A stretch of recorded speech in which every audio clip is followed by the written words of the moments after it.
So again, we're going to show you a partnership and then dive into how to use USA Job, building a federal resume, finding an opportunity within federal government, personal public service, federal career, everything you need to know. And try to get that shared with you guys, more information. So check it out if you want. We've also got resources.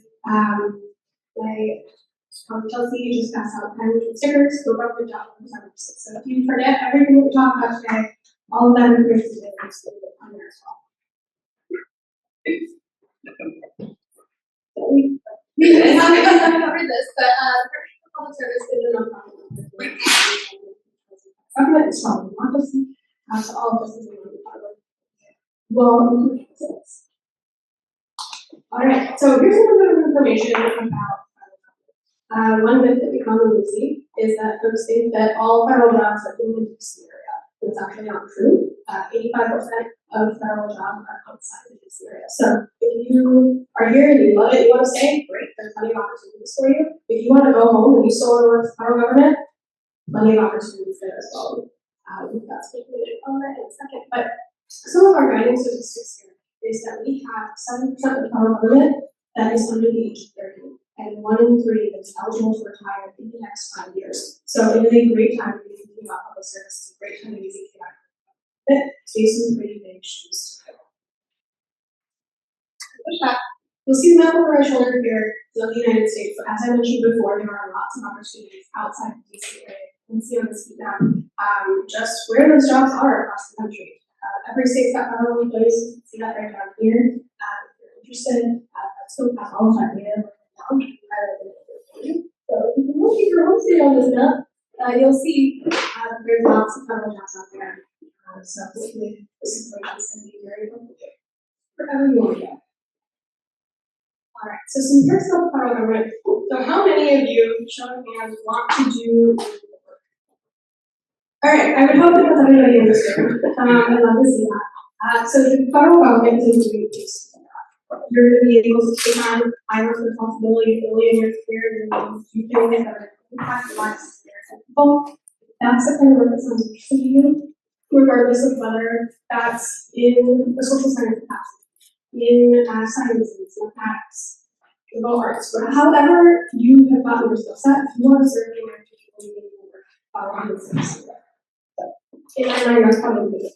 But on top of that, we want to think about stability and the benefits that come with those jobs. It's very important to government is known for its benefits.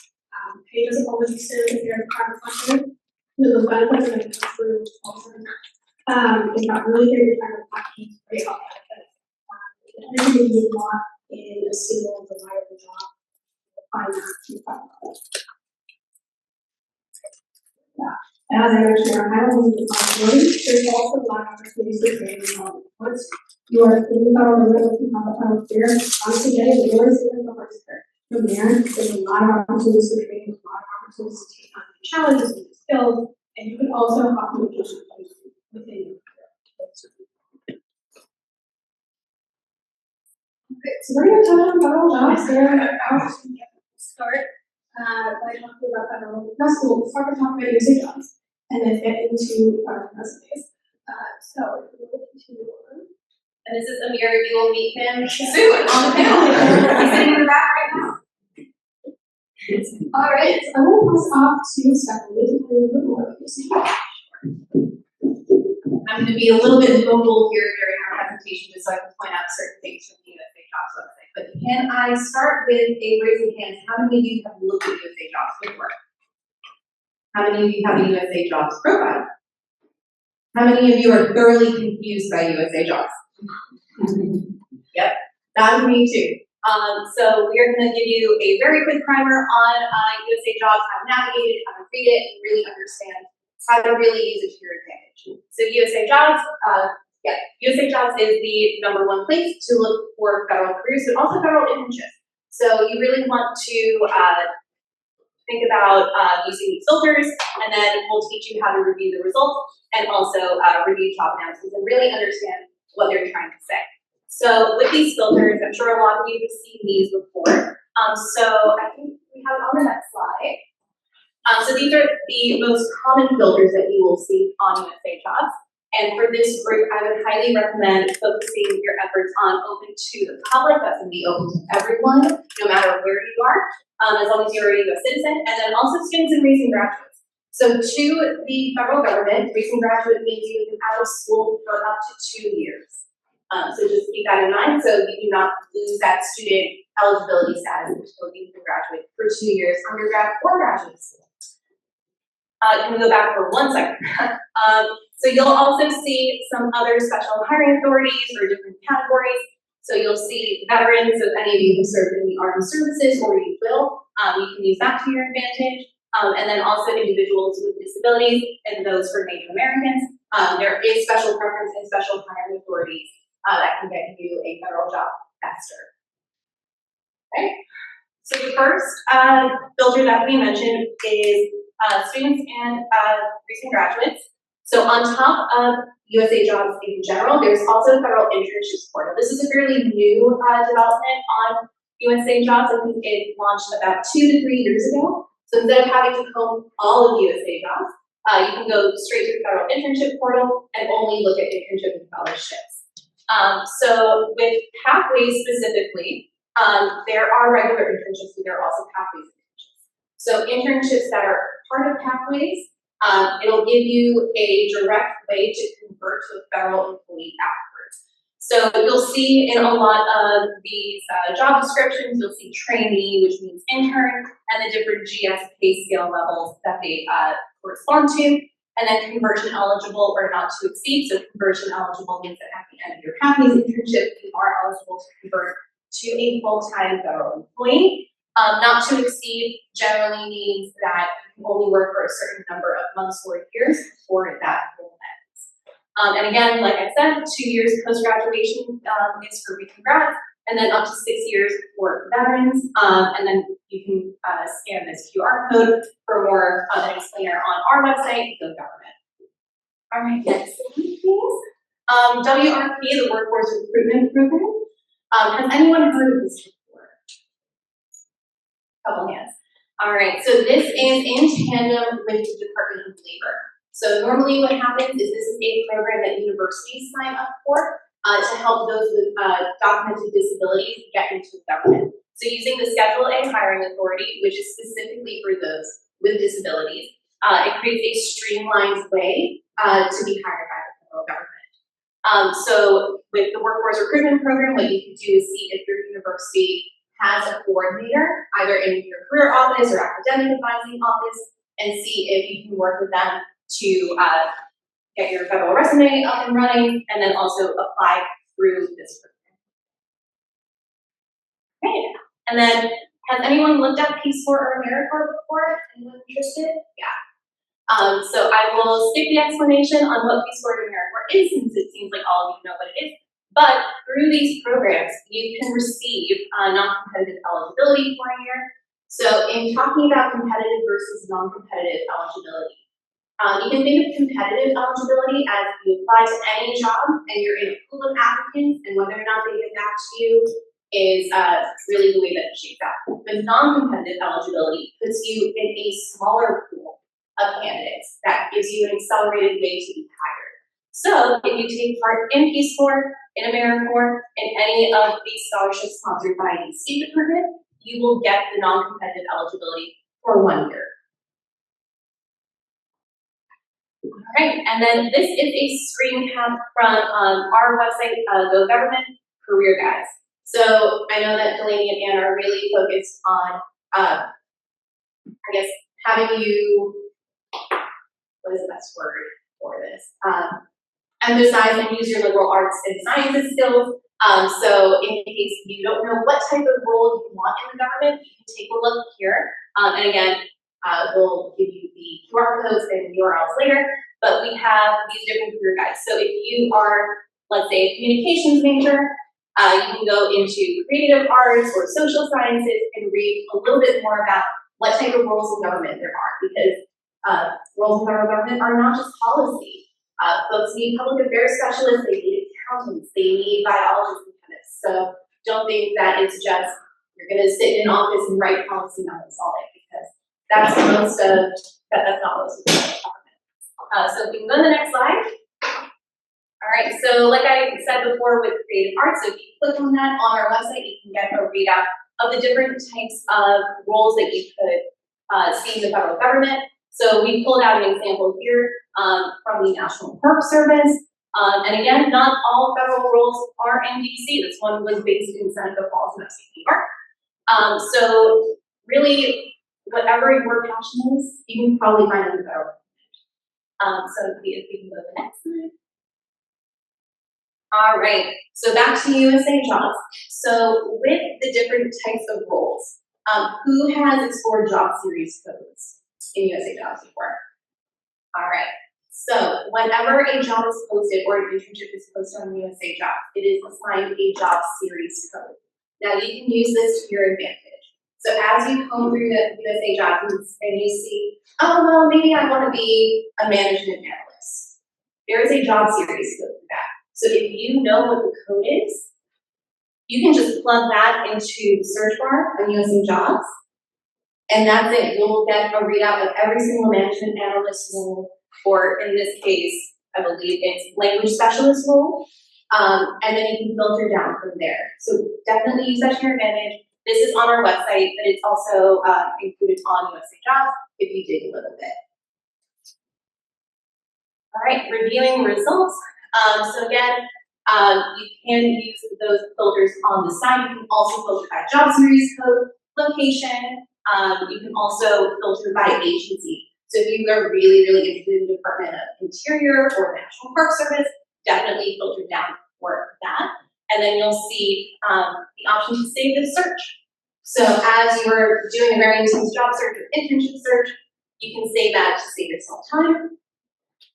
I think that's on the next slide. Yep, so in your USA Jobs account, you'll see save searches where you see that number 4 down there. So this account is from our director Katie's account, and it'll just pop up there. I think so. The next slide is how to read the USA Jobs announcement. We can go to the next slide.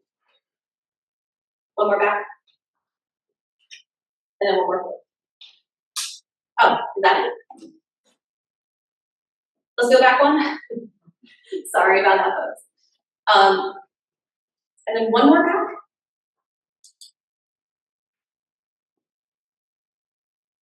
All right, I think that is it for my section, unless we skip the part where we're doing job announcements.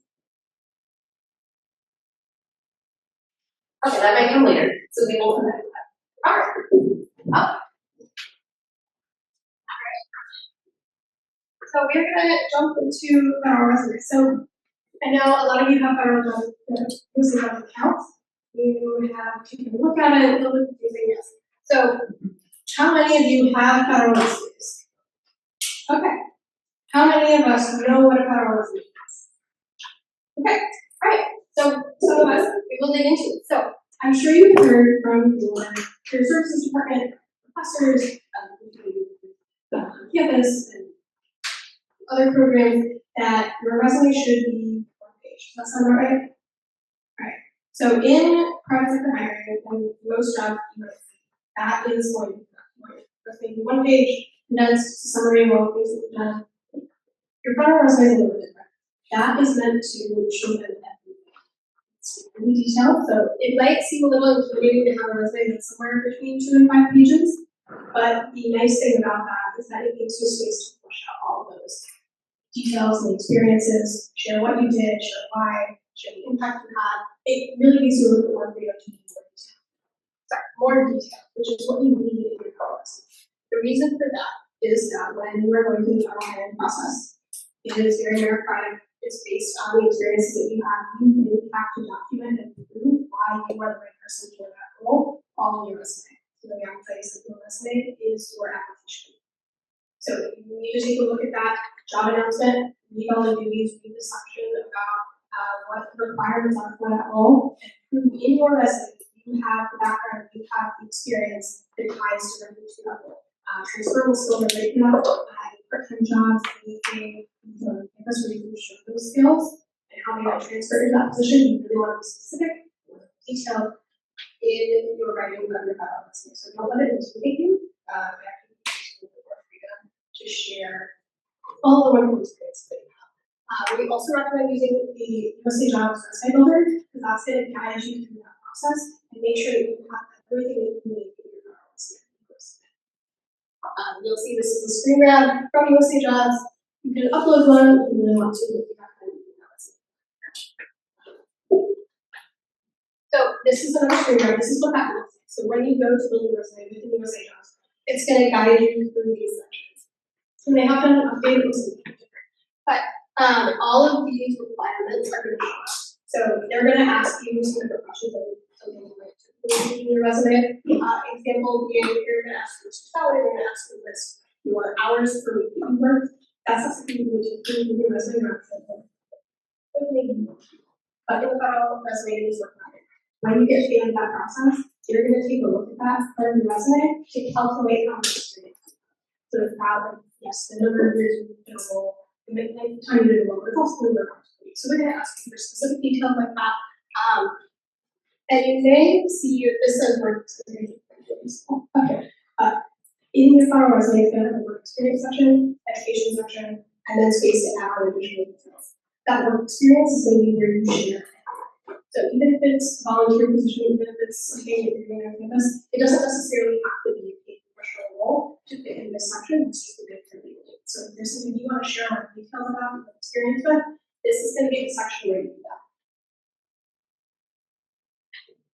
All right. So I'm going to pass it back to Stephanie. So I'm going to talk to more about the chapters. And here was the slide that I was mentioning before. And this goes directly with building your federal resume. So when you are looking at a USA Jobs announcement, you'll see the name of the role and where it is located and what division it's in. But you should also closely read this summary. It's going to tell you exactly what the role is and what's entailed on top of the duties, but also you are looking for keywords. So what are they really after? And this is what you're going to put in your federal resume. And then you'll also see this overview piece in here. So accepting applications, how many of you have seen USA Jobs posts that say closes after we receive 200 applications? Yeah. So anytime that you see a job that you really want, apply as soon as possible because you don't know if you're going to be application 199 or 201. But otherwise, you will see some very quick turnarounds on some due dates for these applications. So again, please try to apply as soon as possible. And then also, you'll see this little save button all the way underneath that blue apply button. So that'll populate back into your USA Jobs profile. But further down here, normally there's a duty section. So again, looking for those keywords. What do they really want to see? And I know there have been some guidance in the past about copy pasting those bullet points word for word, and Anne will go over this in a second. But this is not how they are calculating or reviewing your resume. So don't just say, I have 5 years of program management experience working with internship programs, if that is exactly what it says. In the USA Jobs post, you do want to formulate that content similarly, but not quite the same. And then required documents. So a lot of USA Jobs posts, they require you to have a transcript ready. Some of them require personal statements, but a lot of them just require the federal resume. And then if you have previous federal service or military service, you'll want to include documentation there as well. All right, so that's it. Okay. So we touched on this a little bit ago, but we'll go through in a little bit more detail the components of the federal resume. So when you build your profile in USA Jobs, as many of you have done, you're going to input your candidate information. So let's say your name, your contact information, address, and things like that. So when you build your federal resume in USA Jobs, don't be worried about it. Already in your work experience. As I said before, anything that you want to share, anything that you can go into detail on that might tie to those responsibilities to the duties of the position, this is going to be a section where you don't. Even if it's not paid, even if it's volunteer, involved in our campus, that's going to be a section well created if you want to flesh out those details. In your education, you want to list everything. So if you transfer to universities, let's go. If you're in undergrad, absolutely list that.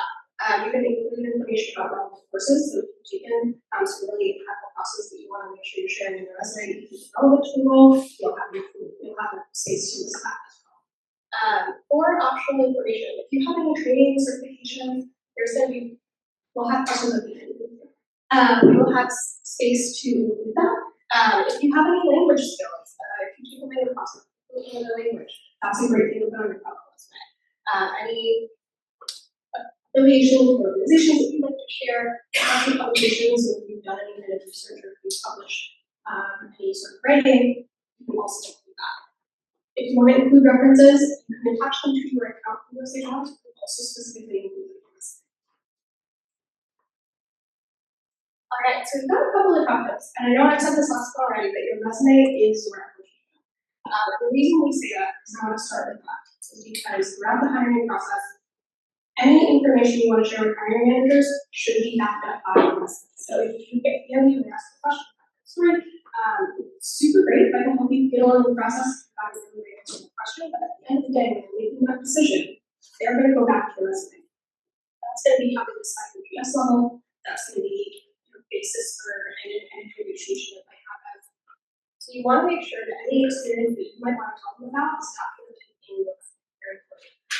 With that, you're going to want to tailor your resume to the job market. And you probably do that for your graduate as well. Your standard one-page resumes. It's important to tailor for any job, particularly so for resumes. So, as Stephanie said, you don't necessarily want to copy your language directly, but you do want to mirror that language. So if they say they want a gray sweater, don't say you have a purple shirt, right? So borrow some of that same language, but make sure it's relevant to your experiences and tying it back to transferable skills. So, like any resume, they're going to want to market keep it. This is not a time to be shy. This is not a time to be humble. This is not it. This is the time for it. Spelling and grammar really do matter. You do want to be concise. So the reason we want to play with that as well is because when you are applying for a job, oftentimes your resumes can be seen by a hiring manager and a general HR professional.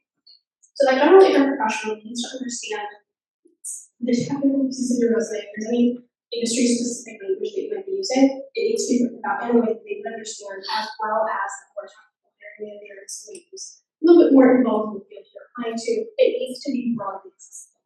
To write about it in a way that multiple people will be able to understand.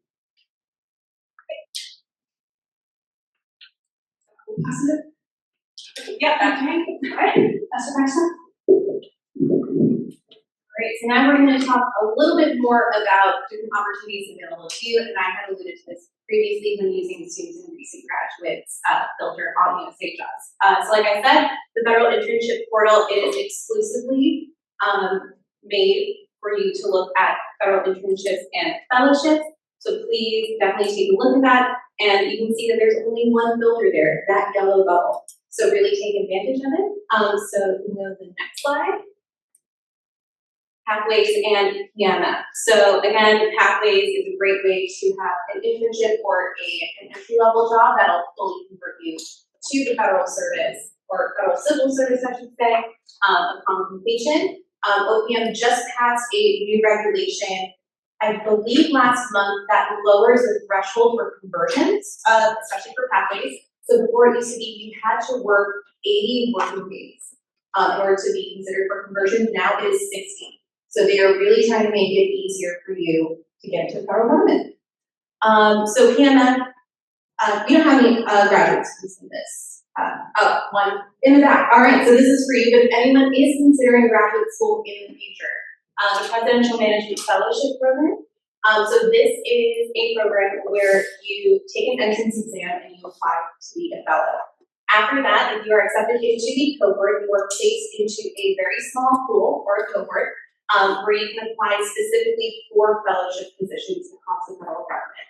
You will serve in that capacity for 2 years, while also taking part in 2 different rotations, one within the same agency but in a different office, and then one outside of your agency. And then at the end, you are eligible to convert into a federal civil servant. So please take advantage of that. So this is only for graduate students upon graduation. But again, if you are considering graduate school, law school, any major can go to this program. So please consider it. All right, next slide. Anyone interested in foreign service? Potentially, yes. All right, and then how many of you only thought that the State Department has the foreign service? Oh wow, everyone is really on top of their federal opportunities here.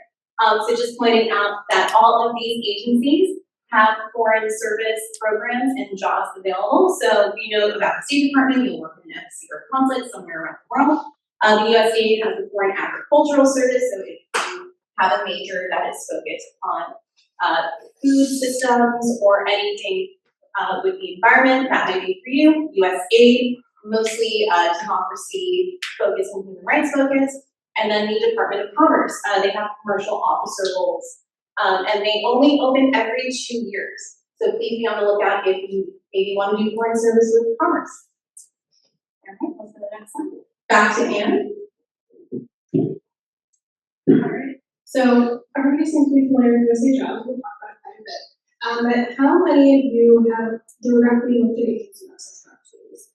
Okay, so they are a very helpful way of understanding what agencies offer, what student programs they may have, and partnerships. Oftentimes, agencies will have pages specifically for students who have about the agency. So that's a great place to start.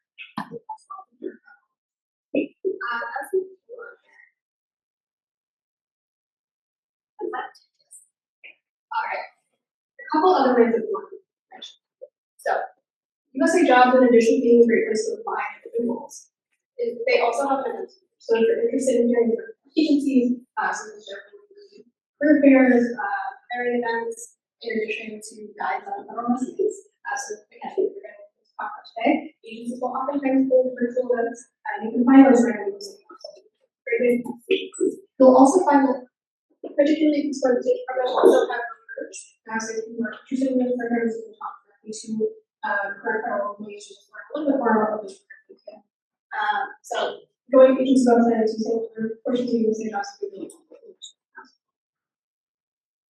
Alright, so does anybody here follow federal agencies on Instagram or any other social media? Okay. Are we familiar with the National Park Service social media? That's a personal favorite of mine.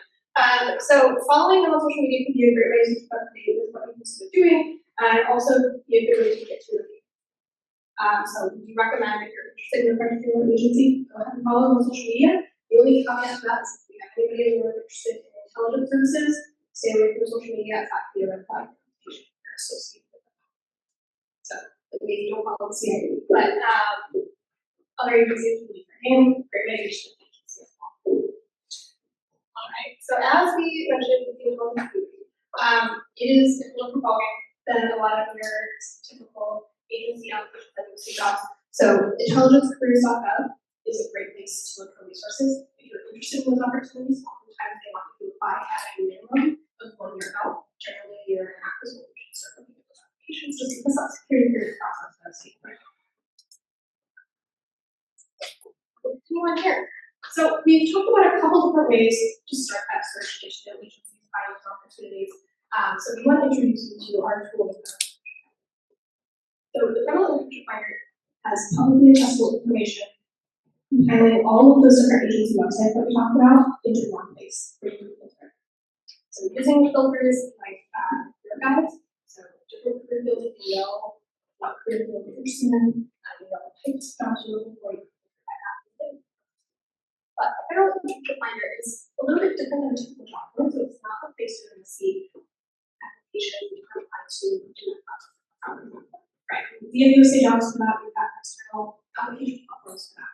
What USA Jobs does not do is provide information consistently. So if you see USA Jobs today, there's going to be positions you can apply for, but when those close, you're not going to see any information about them, even if they're going to again. So it's a job that's on this way, right? So the Federal Internship Finder is supposed to compile all of that information in one place that's accessible, available to you year-round, so you can plan ahead for those opportunities that are going to be coming up. So what can you apply to in the fall? What opportunities are you interested in that you can start thinking about now? So you have your federal resume ready, your application ready. So when they are finally taking applicants, you know of the opportunity you can apply. So we'll move on to the next slide here. So this is what it looks like. And you will see we've got some filters at the top here.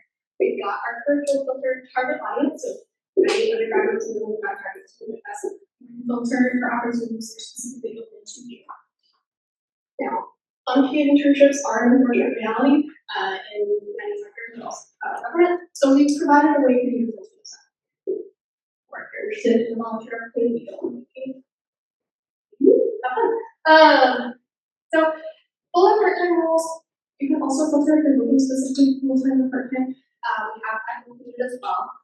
If you know what agency you're interested in, we do have that filter, but one thing I'll tell you is that there's so many agencies in the federal government, you don't necessarily know what opportunities might be looking for because when we cross into different skill sets, that's different agencies. So the reason we have that one last kind of instead of the first one is because we want you to focus on the filters that are most relevant, and it might open your eyes to be so you have easier. So this is the one you find. You'll find it on gogovernment.org. That's typically passed out. We hope that you will take this tool, use it, get to know different agencies, find what opportunities they're going to be relevant to you, interesting to you, and you launch a program. All right. So we're going to continue on to more November. So again, this is our free, publicly accessible resource for all of you. Again, okay, probably on GoGovernment. So we have information about paying general schedule. So if you're wondering what is the GS scale we talked about, undergraduate students with GS4, GS5, graduate students GS7 to 9. What does that mean? We have information about that and what those base skills look like. We have information about background checks, security clearances. It's like for federal employees, about the videos on there from current federal employees sharing their stories, information about negotiated offers, employee benefits, and more information about federal. Alright, so with that, we'll give you a sneak peek about what the background checks, security clearances are all about. So one thing you'll find with federal roles is that in most, if not all cases, you are going to have to complete a background check. And some, depending on the agency, depending on the role, you're going to need a security clearance. So with the background investigation, we have two forms that are developed. So the SF-85 is for those background checks, and the SF-86 is for security clearances.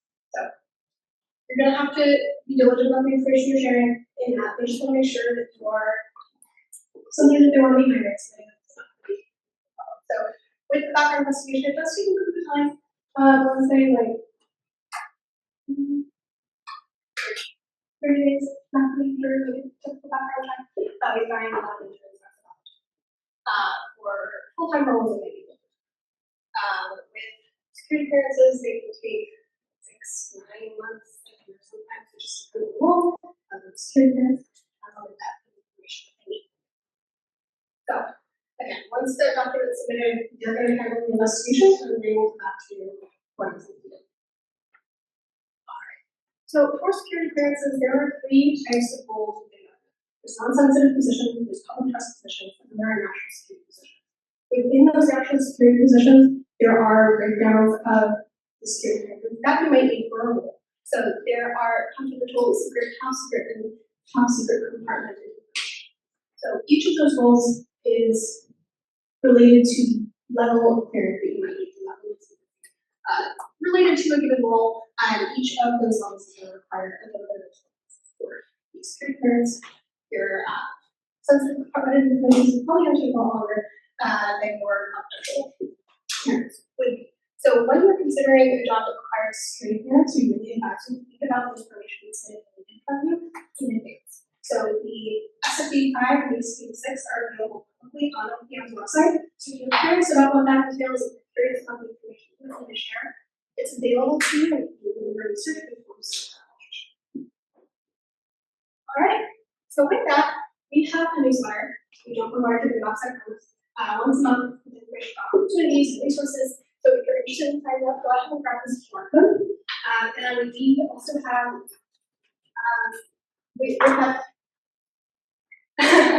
we have our marketing newsletter sent out to students. We also have this question. If you have any questions, you can follow up with us. And with that, we will transition to